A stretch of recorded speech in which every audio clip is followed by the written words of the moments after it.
Il y a un congrès du PASTEF qui est annoncé dans les tout prochains jours et que ça va être difficile de stabiliser le pouvoir. Mais il peut savoir manœuvrer. Il peut savoir manœuvrer. Parce que tout dépend. Hein. Il est maintenant président de la République. Ce qui n'a certainement pas pris cette décision comme ça d'un coup de tête. C'est pour ça qu'il faut éviter de penser que Diomaye est naïf. Il faut éviter de penser que ce type-là, qui de plus en plus jouit du pouvoir, est naïf. Et puis jongler. On a vu, c'est pour ça que le jeune qui disait que le Sénégal vous parle, il aurait dû, je ne sais pas quel âge il a. S'il était là en 82, et s'il avait vu comment le président Biya a manœuvré, n'est-ce pas, pour laisser M. Amadou Ahidjo mourir en exil, il aurait compris que c'est le Cameroun qui a parlé au Sénégal. D'accord. Sur cette question, est-ce que Diomaye ne se met pas en difficulté d'être en froid avec celui, dit-on, qu'il a fabriqué, qui est le plus aimé, on parle d'affection tout à l'heure, qui est le plus populaire, qui draine des foules? Bon, vous savez, quand on est déjà en poids au populisme et qu'on regarde les choses de l'extérieur, on peut être, c'est une espèce de déformation professionnelle, en quelque sorte, de croire que les populistes sont toujours ceux qui sont ou bien très aimés, patati patata. Je ne vois pas comment quelqu'un est assis au Cameroun et il analyse un conflit qui se déroule au Sénégal et dit que Diomaye est le plus aimé.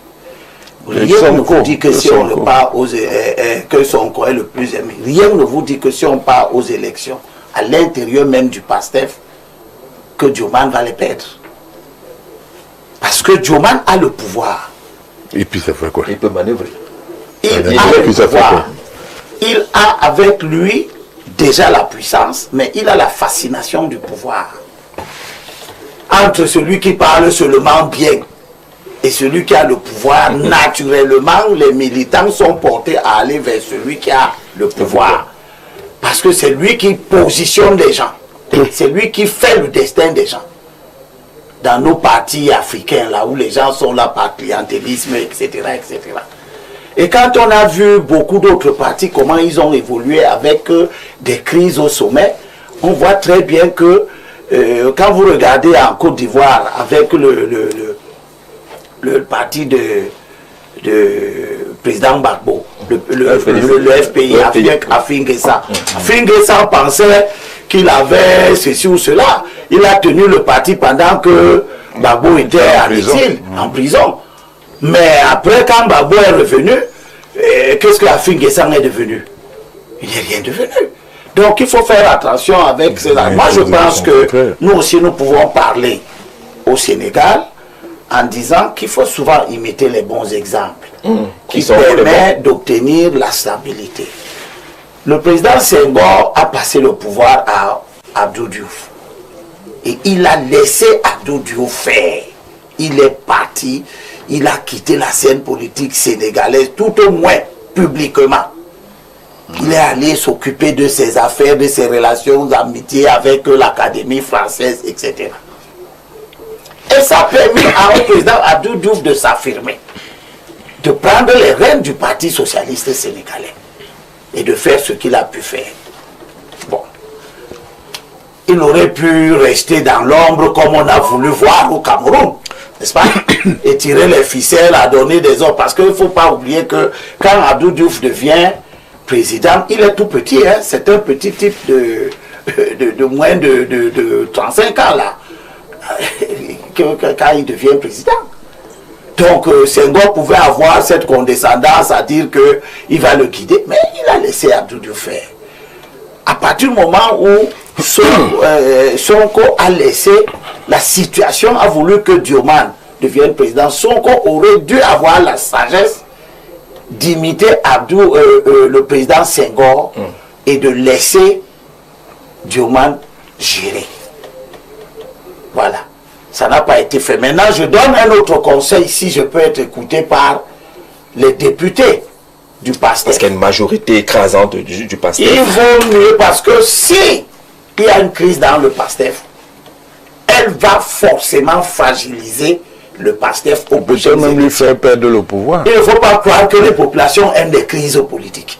Et si le président Diomaye se retrouve devant la nécessité de dissoudre le Parlement parce que les pro-Sonko empêchent le Parlement de fonctionner normalement, je ne suis pas certain que si on repart aux élections législatives, le courant de Sonko va les gagner pour avoir provoqué une crise. Il n'y a pas un mérite politique à provoquer des crises. D'accord. Il faut que les gens qui veulent alimenter la rivalité là-bas fassent attention. D'accord. Le populisme, ce n'est pas une bonne recette politique. D'accord, c'est l'argument qu'on entend de plus en plus. Le PASTEF est majoritaire à l'Assemblée. Sonko Diomaye s'est tiré une balle dans la jambe. Il ne peut pas gouverner avec une assemblée qui est favorable à Ousmane Sonko. Et donc, il pourrait même voter une motion de censure. Vous savez, il y a beaucoup de... le problème que nous avons généralement, c'est que nous refusons de faire des analyses en convoquant l'objectivité simplement. Vous avez un chef d'État qui s'appelle Diomaye Faye. Il y a un chef d'État, précisément, je ne suis pas obligé de le citer ici, un ancien chef d'État, qui m'a dit que tant que tu n'es pas dans le pouvoir, tu ne sais pas ce qu'il y a dedans. Donc c'est que nous qui sommes autour là, qui faisons des spéculations, les réalités, la force d'un chef d'État, il n'y a pas de petit chef d'État. C'est-à-dire que le même Sonko là peut se retrouver en exil. Tout à fait. Il peut se retrouver en prison. Si la raison d'État est évoquée. J'ai suivi Abdoulaye Wade, qui est clair qu'il faut laisser le président travailler. Il y a une discussion là-dessus. J'ai suivi un avocat, effectivement, qui développait des problèmes d'ordre stratégique. Il dit, mais l'attitude de Sonko fait peur aux investisseurs. Il allait jusqu'à donner les chiffres. Comment l'endettement et le taux d'intérêt au Sénégal est en train de grimper parce que le Sénégal est de plus en plus considéré comme un pays à risque. Ouais, nous sommes là devant une situation de discours panafricanistes, néo-panafricanistes, etc. Alors qu'il y a des africanistes comme nous qui pensons que nous avons davantage besoin de consensus et de négociation. C'est-à-dire qu'on ne peut pas construire un pays en mettant le feu en permanence. Et je pense que qui que ce soit, y compris Wafo, qui est à ma gauche, lorsqu'on te donne le pouvoir, il faut que tu gouvernes. C'est pour ça qu'on te donne le pouvoir. Si tu dois te référer à des gens, Sonko ne pouvait pas les lire tout seul. Il a peut-être donné un mot d'ordre, mais il a une seule voix, Sonko. Et il y a aussi des gens qui auraient pu ne même pas... Vous savez, ce Sénégal-là, il y a des forces au Sénégal, quand vous prenez par exemple les marabouts du Sénégal, les mourides, qui sont une force sociopolitique, anthropologique puissante. Un pouvoir peut les corrompre. Un pouvoir peut les amener en leur présentant une situation qui pourrait amener le pays vers le chaos, à porter leur désaveu sur quelqu'un qui apparaît comme quelqu'un qui dérange. C'est très populaire. Vous comprenez? Donc, je crois qu'il ne faut pas qu'on soit naïf. Il faut que l'on comprenne que nous n'inventons pas la politique. Il y a le ministre René Emmanuel Sadi qui a préfacé mon ouvrage Paul Biya, le disque dur, l'héritage des générations. Au cours d'une sortie, je crois que c'était à l'ouverture de la campagne de RDPC, il a évoqué un concept de la légitimité du temps.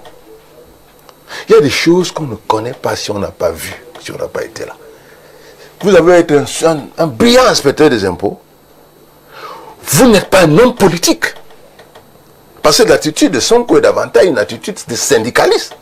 C'est-à-dire vous ne voyez pas un homme posé qui dit, voilà, c'est fini, le PASTEF que j'ai porté vient de prendre le pouvoir. Ce n'est pas Sonko, ce n'est pas Diomaye, c'est le PASTEF qui vient de prendre le pouvoir. Et c'est pour cela qu'à l'époque, j'analysais en disant, ce PASTEF va reposer sur un héritage néocolonial. Donc avec le système, quand il dit néocolonial, ce n'est pas négatif, hein. C'est-à-dire le système, l'État sénégalais actuel qui fonctionne. Et qui va donc, c'est une adversité. Bon, pour détruire ce socle granitique qui porte au Sénégal depuis plus de 60 ans, il y a un travail de fond à faire. Et si c'est vous le porteur du projet, vous devez davantage vous préoccuper à lui donner la force, une fondation nécessaire pour qu'il tienne face aux enjeux. Parce que ce travail que tu dis ne se fait pas. Merci. C'est pas en 10 jours. D'accord. Ça veut dire que nous devons entrer dans la loi, dans la constitution, amener les Sénégalais à accepter peut-être qu'on réécrit une constitution. Et ça se fait pas quand tu es Premier ministre qui passe le temps à bloquer le chef d'État. Donc je pense que nous allons avancer et la réalité politique va rattraper les apprentis politiciens. D'accord. La réalité politique, professeur, qui risque de rattraper cette nouvelle, je veux dire, cette jeunesse à la tête du Sénégal. J'ai dit tout à l'heure qu'Ousmane Sonko était impatient. Comme le dit M. Elundou, c'est un fait historique qu'on apprécie ou qu'on n'apprécie pas. Nos États sont des États de succession coloniale. Et les puissances qui conduisaient la colonisation ont maintenu des mécanismes pour que nous leur restions subordonnés. C'est un fait qu'on l'apprécie ou pas. Donc, si votre orientation politique, c'est de déconstruire tout cela, il vaut mieux pour vous augmenter le nombre de vos alliés, de vos soutiens, plutôt que vous en priver.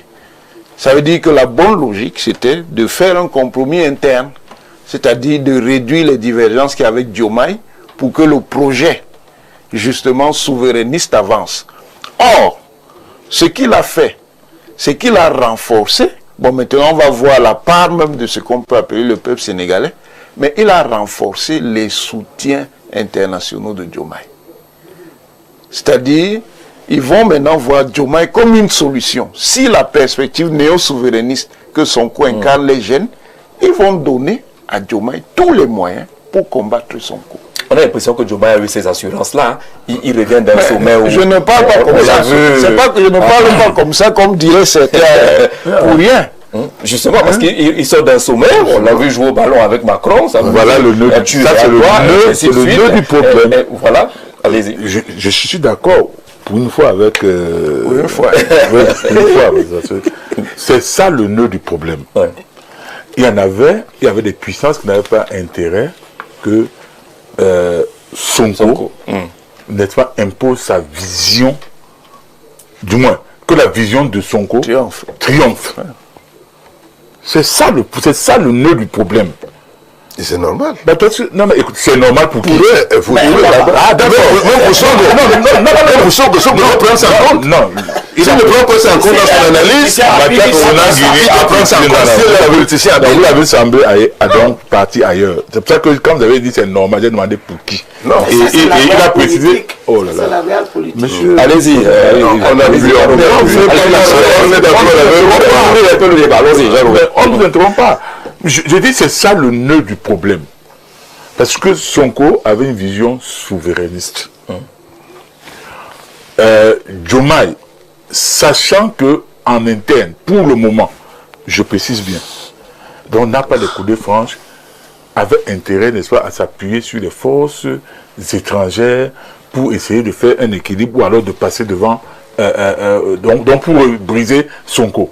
C'est pour ça que j'ai dit dès le départ, il y a le nœud du problème. Le nœud du problème, c'est ça. Ce n'est pas que c'est autre chose.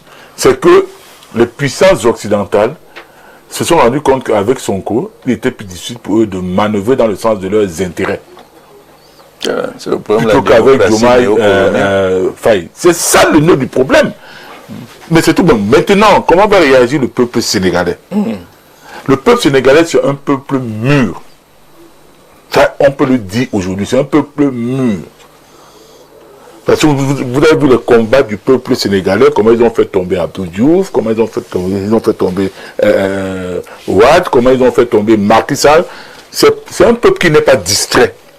Qui fait tomber tout le monde. Avec la nuance que ce n'est pas Ouad, ce n'est pas Macky Sall, qui sont les forces hostiles. Ce sont ces puissances-là. Je dis les forces hostiles. Jean Jazé, il y a un côté affectif qu'il ne faudrait pas négliger.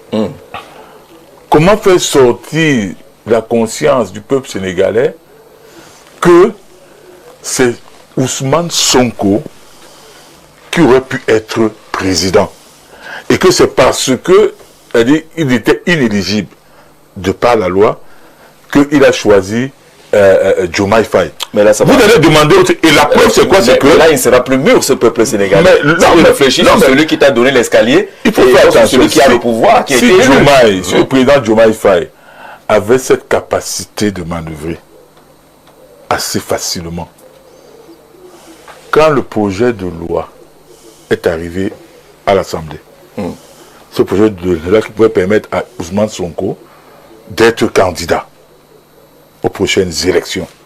Si le président Diomaye Faye tenait vraiment les rênes de cette Assemblée nationale, ça n'est pas passé? Non, il aurait pu manœuvrer. D'accord. Pour que ça ne passe pas. Il aurait pu le faire. Mais si c'est passé, si ce projet de loi qui permet à Ousmane Sonko d'accord. Et là, on se rejoint. Si c'est passé, si ce projet de loi qui permet à Sonko d'être candidat est parti, ça veut dire que Ousmane Sonko maîtrise pour le moment l'Assemblée nationale. Ah non, c'est pas ça. Parce qu'on a dit pour le moment. Aucun Diomaye n'a pas voulu utiliser. Vous continuez de l'affronter. Non, vous continuez. Parce que aucun des deux n'est naïf. Vous-même, vous avez dit le pouvoir ne se partage pas. Oui. C'est connu. Mais je dis, Diomaye Faye, il sait bien que Sonko envisage d'être candidat.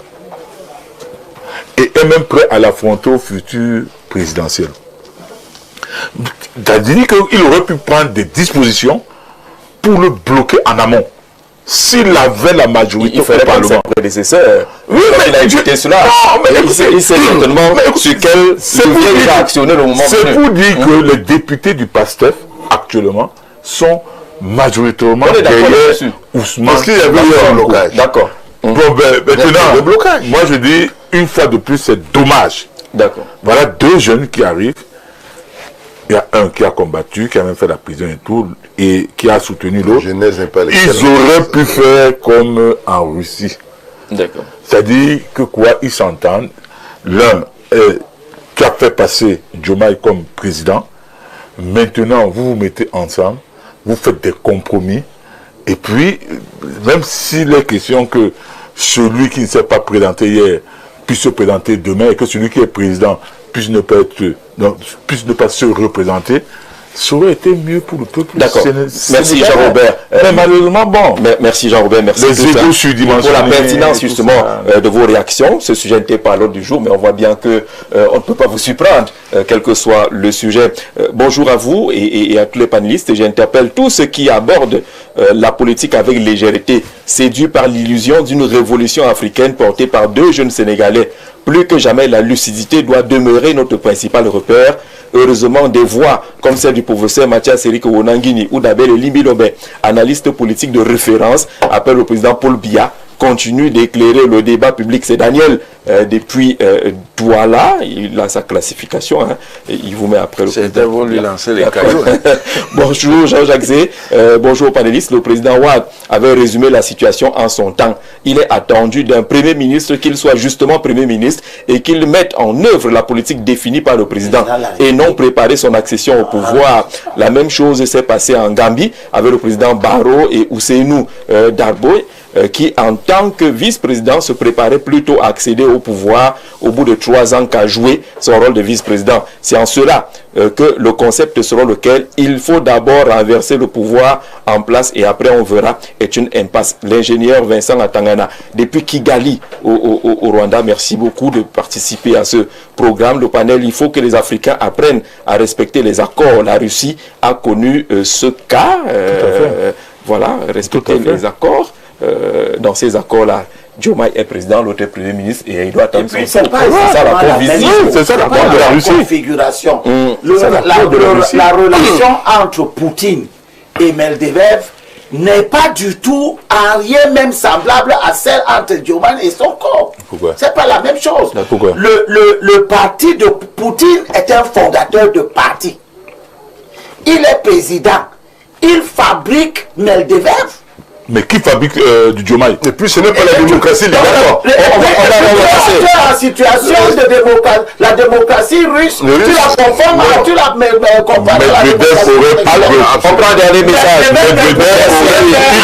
À Poutine. Il ne pouvait pas. Bonjour Jean-Robert, vous allez. Je suis surpris d'entendre Jean-Robert Ouafo changer de langage aujourd'hui. Il était de ceux qui affichaient sur les plateaux de télévision dire que le Sénégal parle au président Paul Biya. Les deux jeunes au pouvoir étaient de bon ton au président Biya de partir du pouvoir à cause de son âge. C'était 92 ans à l'époque. C'est Mathieu de Soie qui se souvient justement de la célébration de la jeunesse que vous avez manifesté lorsqu'ils sont arrivés et que oui, maintenant, mais Mathieu, un peu nuancé. Alors,